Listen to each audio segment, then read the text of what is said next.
And welcome to Ask 9. My name is Jim Mertens. Jackson Valenti is joining us right now. How are you doing, sir? Doing excellent. You have covered a story that is, and I don't know how to say this, disturbingly effective, I guess. Yes. And it involved Manchester police. Can you give me a little bit of a background? Yeah, so for the past, really since September, the Manchester Police Department really has been kind of doing, I guess you could call it like a passion project. Mm-hmm. One police officer has made a number of fake accounts where he will use AI to digitally alter photos of himself to make him look 15, appear as a 15-year-old boy, go on various, social media platforms, dating platforms, whatever the case may be. And pretty much their goal is to see, okay, are we going to see anyone with predatory behavior, mm-hmm. interacting with us inappropriately? They expected, 10, 15, they got hundreds. So they were, and this is about a 4-month operation that's so correct. Far. Mm-hmm. And when you're saying hundreds of contacts, what does that mean? I guess a bunch of the contacts, are totally normal and there's nothing wrong with it. Roughly 200 of them were. Wait a second. When you're saying we're roughly normal, I mean, were all 140 like adults? So there were several hundreds, as in like 500 to 1,000 plus. In total, you've got 200 people of those group that are interacting in like significantly inappropriately in some way that is very wrong. Knowingly that it's a 15-year-old boy that they believe they're communicating with. And it's interesting how they kind of operate these accounts. They there's no kind of entrapment going. Like they don't pretend to be 18 and then the last second's like, oh, I'm actually 15. Out the gate, they're very clear, like, hey, I'm 15. This is my situation. All these people that have interacted with this account, I mean, it doesn't happen by accident, is I guess what they are ensuring by the way that they run these. Yeah, and we were talking about the fact that, like you said, they were surprised. They were a little bit shocked at just how effective it was because they were expecting maybe a few dozen responses and instead they get hundreds. Hundreds. They've gotten 140 people who sent explicit photos to their fake accounts. Or tried to request a meetup. They've had several arrests as a result of this. Their spoilers, they can't get into it exactly, but there likely will be more arrests as a result of that operation. And let's take a look actually right now at that original story that aired about a week ago to this day. Kids are on these platforms every day. Manchester police officer Joshua McCraney has spent the last 4 months making many fake social media accounts. He takes photos of himself and uses AI to make himself look 15. I mean, if you can imagine me, I guess, I'm 36 now, but if you can imagine me as a 15-year-old. The good and bad news is those fake accounts received much more attention than the Manchester Police Department ever expected. I was thinking that we were probably going to get 10, 15 people. I know on one account within the first day, I think I got 78. Thursday evening, McCraney and Manchester Police Chief Ben Davis presented a group of parents their results after 4 months of running fake accounts.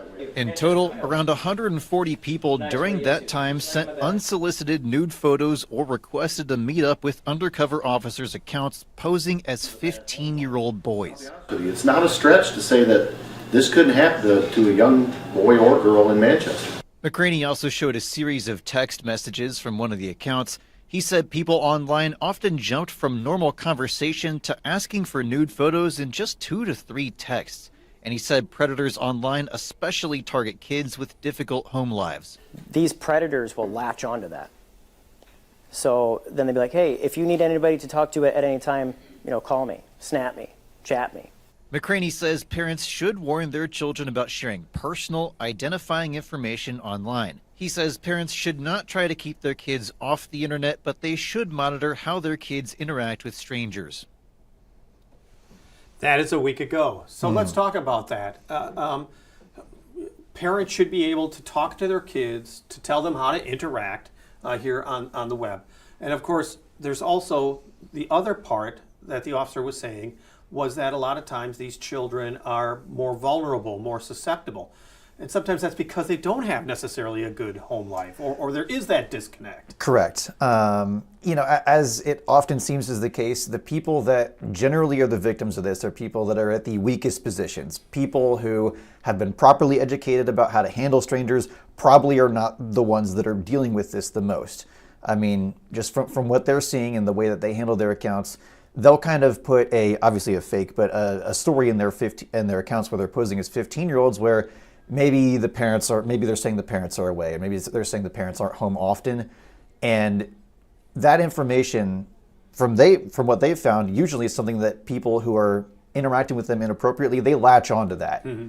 So it's something that absolutely this predatory behavior will happen against kids who already are in tough spots. Well, and it doesn't matter if you're in Manchester or Milwaukee or Chicago. I mean, it is directly, and this is, I think, what's so nerve-wracking for parents. It is in your home. It is a crime that could be happening upstairs in your home. And so that invasion really does hit home, literally, for so many families. It's just really important to educate kids about this. One thing that they've been trying to do over the past couple of months, and they will continue to do this, especially as the school year goes on, is to get into every school in the area and just do a quick presentation with all these kids. I know kids are going to see police officers in school and they're going to be bored by these presentations, but a certain level of this, just knowing this information, and to have parents know this information too, is very important, just to know what the red flags are, what to stay away from, because the internet is ubiquitous. It's not like you're going to keep your 15-year-old child off the internet realistically. So that's probably not a viable solution. You're probably not going to keep your kid off social media. It's just, and you don't want to watch every single thing that they do either.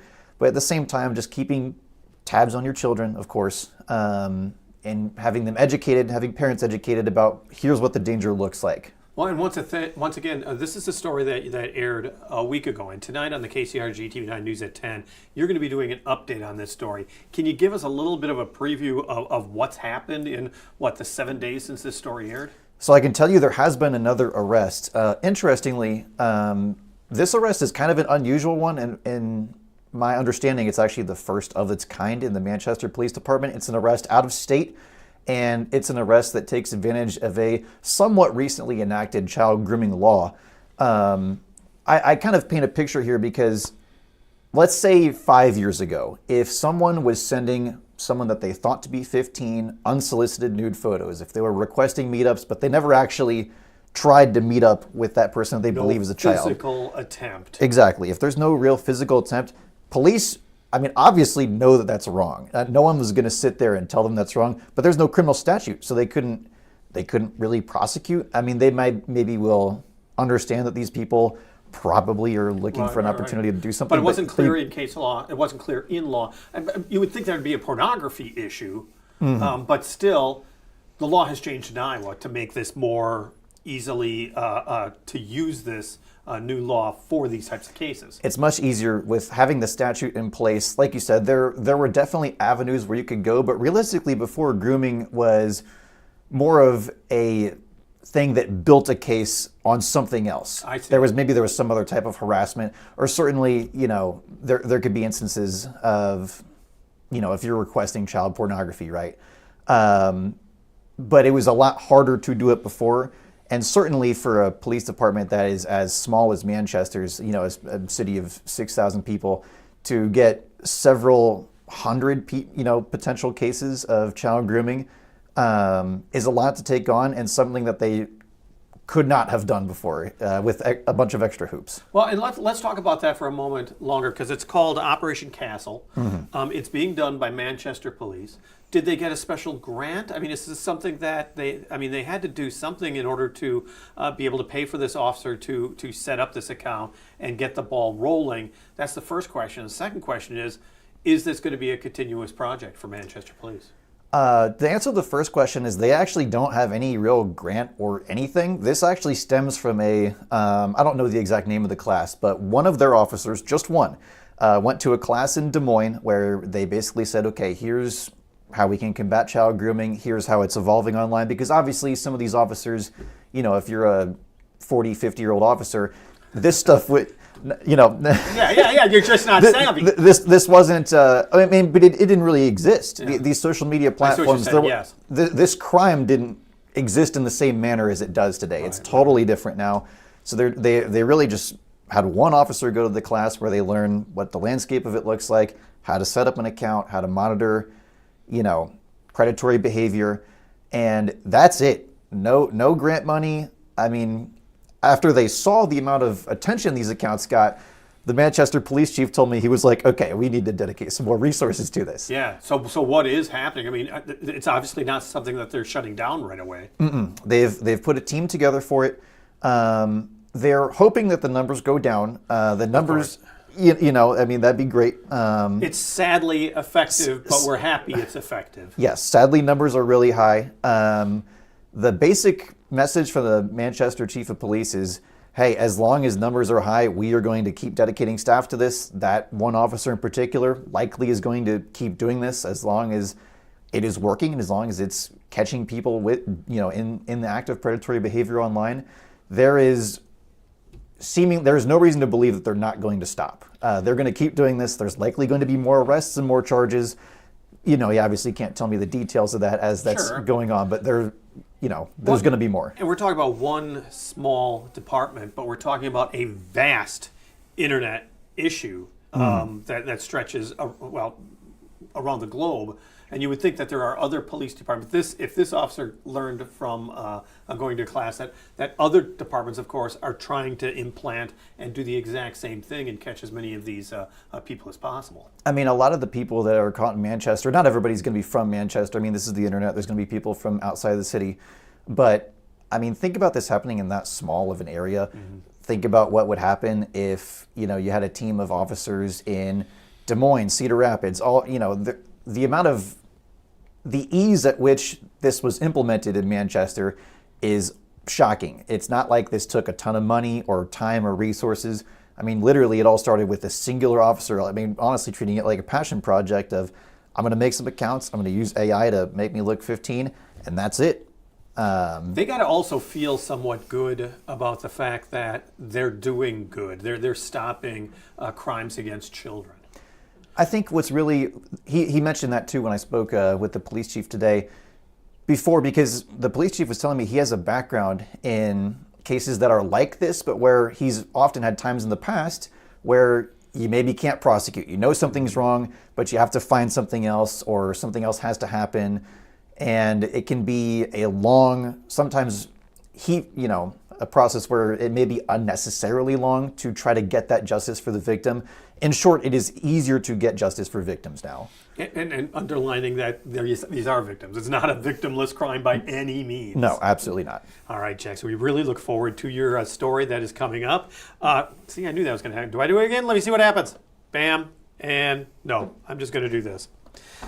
If you got questions, just message KCRG on Facebook. Email us, Ask9. And look forward to Jackson's story. It is coming up tonight on the KCRG News at 10. It's going to be great to see an update on a story like this that is so important. And we want to thank you for joining us for Ask9. Of course, we're available here every weekday at 5:30, so we hope to see you again coming up. So once again, thank you so much for joining us tonight.